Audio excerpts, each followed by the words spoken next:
Акыркы мезгилдерде биздин коомубузда жаш балдарга, энелерге жана аял кишилерге болгон зордук зомбулуктар көбөйгөндүгү байкалып атат.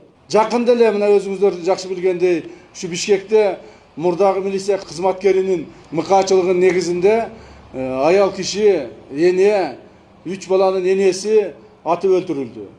Бул деген биздин укук коргоо органдарынын, коопсуздук кызматкарынын, прокуратура кызматтарынын шалакылыгынын негизинде болду деп айтам.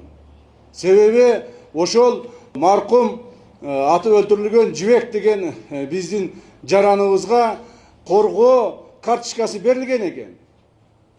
Демек коргоо карточкасы берилгенден кийин ошол жерде жашаган участковыйлар, ошол жерде иштеген биздин органдын кызматкерлери ошол аялдан кабар алыш керек эле, кантип корголуп атканын сураш керек эле, ошол аялдын укугу кордолбой атабы, ошого зомбулук көрсөтүүчү объект эмне менен алектенип атат, кандай жүрүп атат, ушунун бардыгын караш керек эле.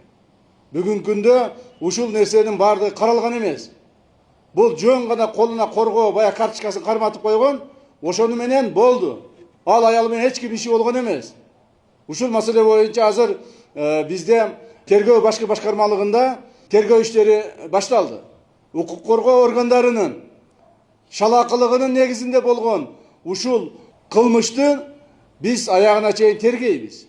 Тергеп укук коргоо органдарынын дагы жоопкерчилигин карап чыгабыз.